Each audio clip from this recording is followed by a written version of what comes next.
Hey guys, and welcome back to Let's Play Castlevania 3, Dracula's Curse. In this episode, we're going to finish up the Mad Forest and meet Syfa, the vampire hunter. The reason I chose this path over the other one is that in this path we get Syfa, whereas in the other path we get Alucard. And I think that in the American version especially, where Grant is just so underpowered, it really makes a lot of sense to play as Syfa. Plus, the Alucard path is just longer and more tedious, so I don't have a whole lot of fun with it. So in that part we just passed with the jellyfish, or the flying jellyfish, whatever they were, notice that the trick there was just to jump over them. If you succumb to your temptation and start whacking them, you'll find that they turn into smaller jellyfish, and it really just makes more sense to keep trucking ahead. In this part they helpfully give you the axe, because it really helps against these spiders right here. You pretty much have the perfect arc in order to take out the spiders and their smaller counterparts. It's still a tough part though, and in general, I really didn't do too well in this level. You'll notice that my life spends a lot of time being down near the lowest parts of the gauge. But again, that's what I'm trying to do with this video. I'm trying to show an actual run-through of Castlevania. You're not going to spend the entire game with your health bar at full. This is not the way this game works. Now this boss is the Cyclops. This guy is interesting. There's basically two ways to beat him, because he has two kinds of attacks he throws at you. He either runs at you, or he does this little smashy thing with his hammer. If he runs at you, what you basically want to do is you want to play chicken and jump on the ledges to the left and right. I kind of shot myself in the foot by accidentally hitting that ledge over to the left, revealing the pork chop, which is fine, I needed it. So right here I tried to do the hammer trick. The hammer trick is that if you get close enough to him and provoke him into doing the hammer, you can just keep hitting him over and over again. It's really tough to do though, because I haven't found a consistent way to get him to either do the hammer or do the running thing. We'll see him again though, so you get another example of how to beat this guy. In fact, he's going to show up in the same exact episode. He's a boss at the end of the next section. So this is another one of those whoa, what the fudge moments where we'll run into a new character that we can play as. And this one is Syfa. So Grant just kind of watches stone-faced, because after I decide to take Syfa with me, he's gonna just jump ship as fast as he can. For whatever reason, you can only have one playable character at a time, so that's a pretty big limitation you should think about in this game.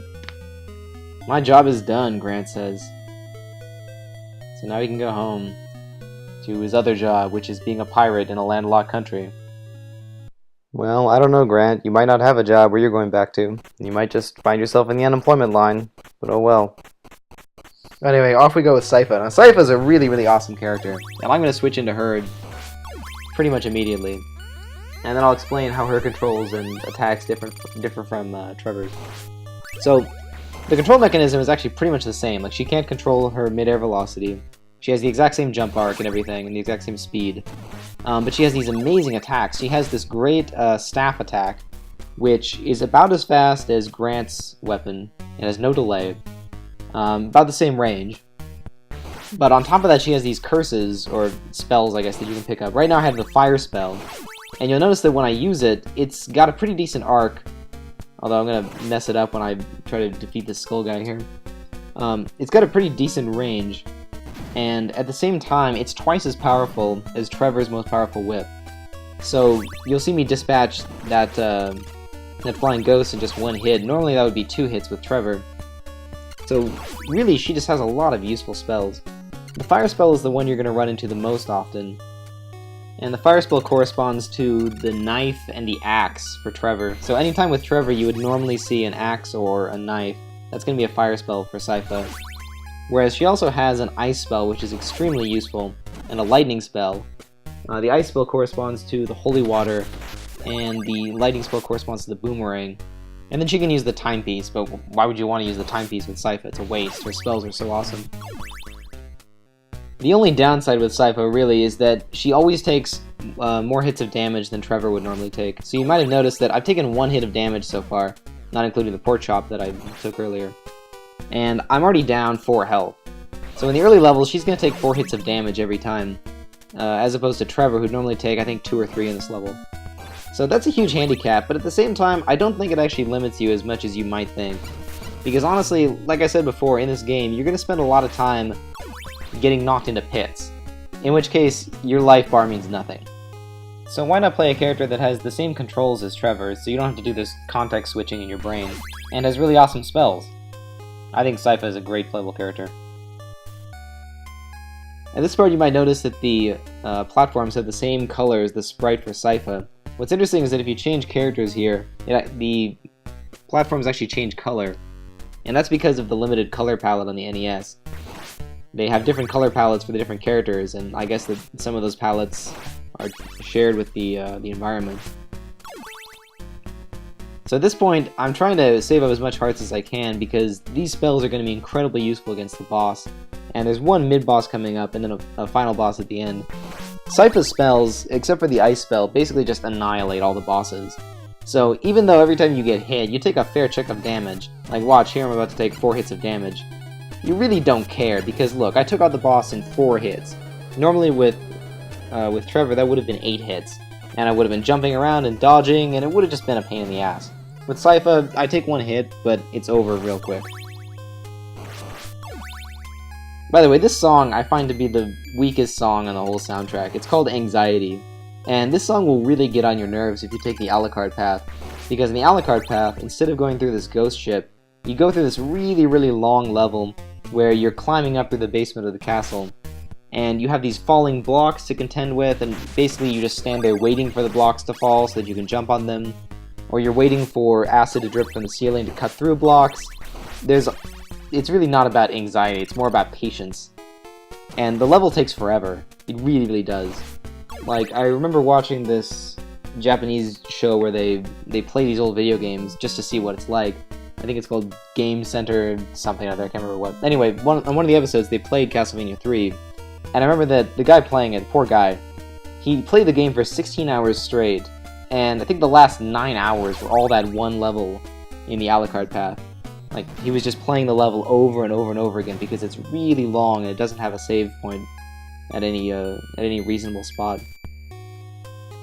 So there's a good example. Look what I just did on the stairs there. I was going down the stairs, and then I tried to use my sub-weapon on the stairs, but of course, you can only use your sub-weapon at certain intervals in the stairs, so my character instead decided to walk up the stairs and get hit by a crow. And of course, that's because you can only use your sub-weapon at certain intervals in the stairs due to some programming limitation. Or I guess some ambiguity between whether you're trying to press up because you want to do up and B in order to use your sub-weapon, or because you're pressing up because you want to go up the stairs. Who knows? This first boss is the mummies, which we already know from Castlevania 1. They're the boss of the second level in that game. And they're exactly the same as in Castlevania 1, except you'll notice that I'm basically just mutilating them with Syfa, because of course her flame spell is twice as powerful as Trevor's strongest whip. The second boss is going to be the Cyclops, which we've already seen in the previous level. Cyclops figures a lot into this game. And at this point, I'm losing a lot of health, which is why I switched over to Trevor, because with Syfa, one more hit would have been 4 points of health and I would have been dead. So I just chickened out and decided to go with Trevor instead. Out of the 2 possible strategies for this guy, I'm also decidedly going with the play chicken strategy, where you just kind of jump from ledge to ledge and provoke him into doing his little dash, and jump over his head when he does that, and build up enough distance so that you can get a good pot shot in from time to time. By the way, Nintendo Capri-san, who's already done an LP of this game, and he's one of my favorite LPers, that's what he called it. He called it playing chicken, which is really the ideal strategy for this guy, because the other one I find is too unpredictable. You don't know if he's just going to charge you or not. I mean, you know, you can dispatch the boss a lot more quickly if you use the other strategy where you try to provoke him into using his hammer attack real close, but then you run the risk of just getting smacked with the hammer or having him just run into you. So I decided to take the easy way out and just play chicken, jump back and forth. And in the end, I'm still rewarded with a nice little death scene, so I got no complaints here. I get to take my orb and move on. The boss even burst into flames for me. That's nice. Everything should burst into flames. It's so satisfying when that happens. Even this pirate ship should burst into flames when it hits the bridge, but I guess it's not going to.